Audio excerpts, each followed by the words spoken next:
A man who had previously been deported from the UK has been jailed after illegally returning to Britain and raping a woman 3 times in a single attack. The man, 55-year-old Audrius Zukauskas, originally from Lithuania, met the victim at Hanley bus station in Stoke-on-Trent. The two went for drinks, and later she accompanied him to his home. What followed was described in court as a violent and prolonged assault. According to the prosecution, Zukauskas forcibly removed the woman's clothes, pinned her down, and raped her multiple times. When she tried to resist, he struck her and held her down, leaving noticeable injuries. Evidence of the attack, including blood, torn clothing, and the woman's distress, was found throughout the room.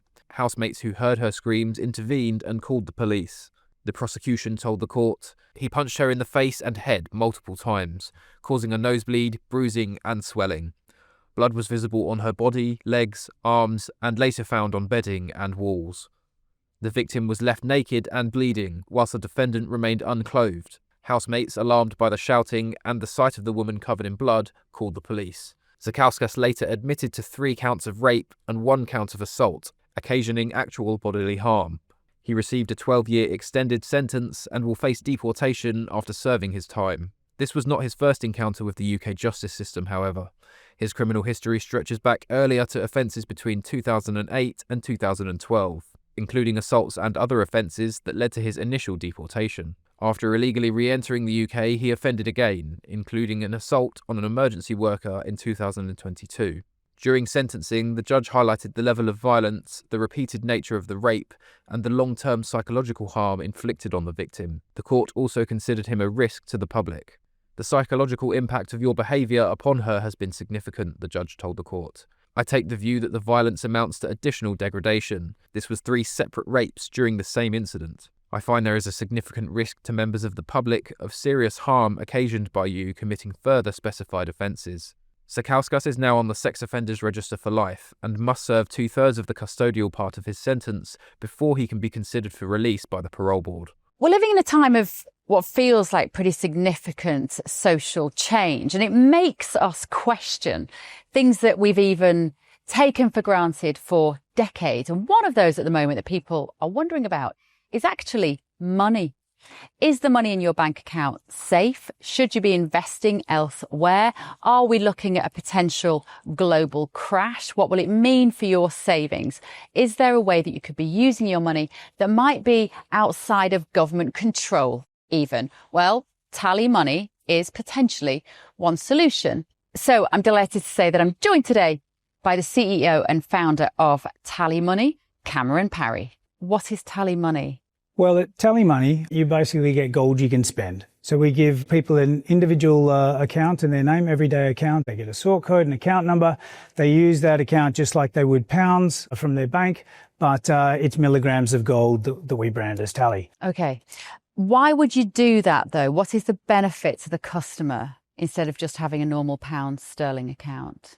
Gold's performance against the pound is above 11% per annum over the last 25 years on average. But we still need money in our daily lives, and we have savings. We know that it's good common sense and prudent to save up for things, not just live in credit. You know, whether it's a holiday or a rainy day, your retirement planning, you need to have money in your life, basically, that you can rely on, that's dependable, that nobody meddles with, that nobody can weaponise against you, which is another element of government control when it's the government currency, which we could talk about another time.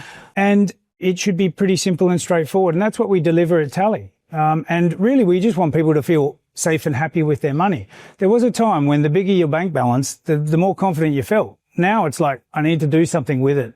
I can't leave it there. In Tally, you can. Okay, brilliant. Cameron Parry from TallyMoney, thank you so much. Thank you, Bev.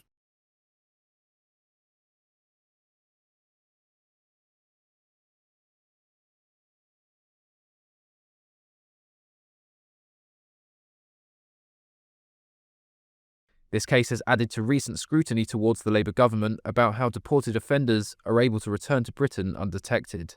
The government's one-in, one-out returns deal with France has come under fire since its implementation for failing to prevent this very thing from happening. Another asylum seeker, dubbed the Hokey Cokey Migrant, has been removed from Britain multiple times after coming back to the UK by small boat. The Migrant, who was the second known case of someone coming back to Britain after being returned to France, was initially expelled from UK shores on October the 16th under Labour's new one-in, one-out deal.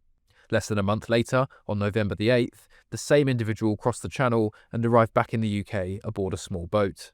Good afternoon, Britain. It's 24 minutes past 12. Now some breaking news from the past hour. A second small boat migrant has returned from the UK to France in a so-called boomerang-style shambles. OK, so our Home and Security editor, Mark White, is here with all the gory details. Mark, another one. Well, yes, the first one, of course, it was an Iranian national who came back across the Channel a few weeks after he was returned to France, has now been returned to France. We don't think he's come back, but you never know. You never know. I'm sure we'll find out at some point.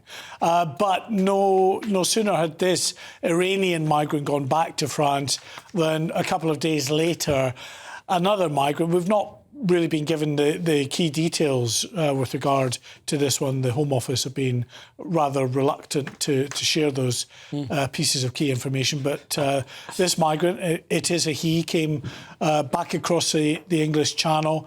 And just today, the government now confirming that he has also been returned back to France some 20 days after he came back across the English Channel. They've also confirmed that so far, under the French returns deal, a total of 153 migrants have been returned to France, and just under 140 have come over from France as part of that deal, along with the 13,000 now who've come across the Channel as well, in that time in small boats as part of the regular trade. I say regular trade, we haven't had any for quite some time because of bad weather conditions.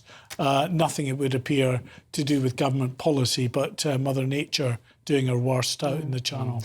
Mark, the other story today is the net migration figures are out. Good news, bad news? Well, it's good news in that net migration is down, but if we're honest, it's down because of policies that were enacted by the previous Conservative government on making it much harder for those on student visas from overseas to bring their family members across, limitations as well to the care visa system, which was being exploited by many who were coming over, suggesting that they were coming for a work in the care sector and went off to work in completely different sectors, and also restricting the number of family members they could take over, increasing the salary thresholds. All that brought this very significant reduction in migration levels. The net migration figures have come down as a result of that.